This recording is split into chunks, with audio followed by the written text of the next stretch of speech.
Баршаңызға сәлем, менің каналыма қош келдіңіз. Бүгін мен сіздерге өзімнің тапсырысқа жасап жүрген құны 5000 теңге тұратын осындай есім жазылған тәспінің жасалу жолын көрсететін боламын.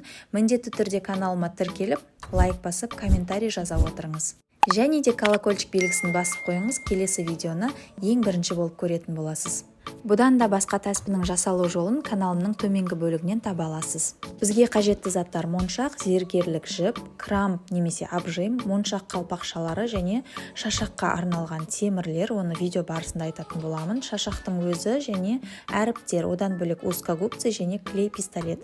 Ең алдымен шашақтың өзін дайындап аламыз, яғни шашақтың жоғарғы бөлігіне осындай қалпақша жапсырылатын болады. Оны клей пистолеттің көмегімен қолдарыңызды күйдіріп алмай, абайлап осылай шашаққа жапсыратын боламыз. Егер сіз тапсырысқа жасайтын болсаңыз, сыртындағы клеенкасын алмаған дұрыс. Енді шашақтың жоғарғы бөлігіне осындай домалақ сақина тәрізді темірді өткізіп, оның үстінен ай және жұлдыз темірін өткізіп, бірінші дайындап аламыз. Тәспіге арналған заттардың барлығын өз фантазияңызға қарай фурнитура дүкендерінен таба аласыз. Мінекей біздің сәнді шашағымыз дайын. Енді тәспінің өзін өткізуге кірісеміз, яғни зергерлік жіпімізді өзімізге қажетті ұзындықта жіпті созып, бірақ кеспей жатып моншақтарымызды өткізе бастаймыз. Яғни 33 тастың барлығын бірден тізіп өткізсеңіздер де болады. Не болмаса әр 11 тас аралығына разделитель, яғни бөлгіш тастарын өткізіп сәндесеңіздер де болады. Яғни бөлгіш тастарын өз фантазияңызға қарай құрастыра берсеңіз болады. Әр түрлі стразы жапсырылған темір тастар болады. Не болмаса түрлі түсті моншақтың өзін өткізіп осылай сәндеуге де болады. Видеода көріп тұрғандарыңыздай мен әрбір 11 тас аралығына темір стразы жапсырылған бөлгіш өткізіп шықтым. Бұл тәспіге мен табиғи тас, шунгит тасы деп аталады, не болмаса агат деп сұрасаңыздар береді, яғни матовый түсінен алған болатынмын.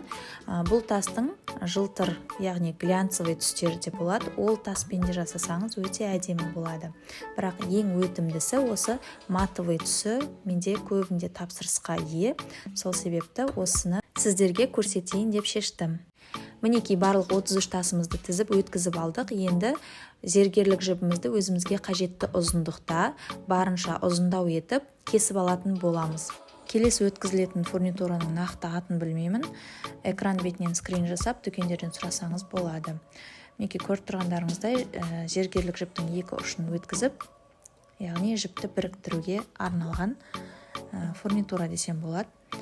Тәспінің таратылу ыңғайлы болу үшін моншақтардан кейін бір саусақ орын қалдырған дұрыс. Одан кейін жаңағы жіптің екі ұшын біріктіріп, майда бисер сияқты темір өткіземіз, яғни оны кримп деп атайды, не болмаса обжим деп сұрасаңыздар беріледі.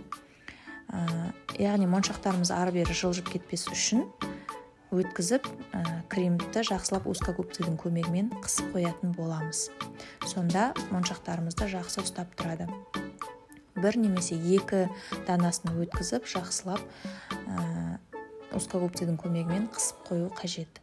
Көріп тұрғандарыңыздай мен бірден екеуін өткізіп, жақсылап мықтап қысып қойдым. Мінекей көріп тұрғандарыңыздай тәспінің таратылуына да өте ыңғайлы, аралары бос кішкене және бір саусақ орын қалдырып кеттім.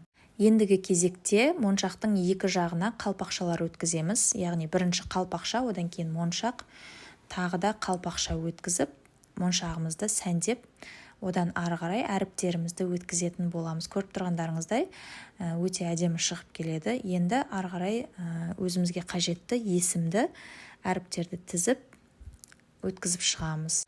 Бұл тәспі, яғни тапсырыс берушінің анасына болғандықтан есімін және ортасын бөліп, яғни бөлгіш темірі деп айтқан болатынмын. Бөлгіш темірі не болмаса рондель деп те атауға болады. Рондель өткізіп, ары қарай анама сөзін тізіп өткізіп алдым. Көріп тұрғандарыңыздай, не болмаса моншақ қойсаңыз болады. Барлық тәспіні өз фантазияңыз бойынша әсемдеп, әрлеп, өте керемет дүниелер жасап шығаруға болады. Ол сізде міндетті түрде эксклюзив болып шығады.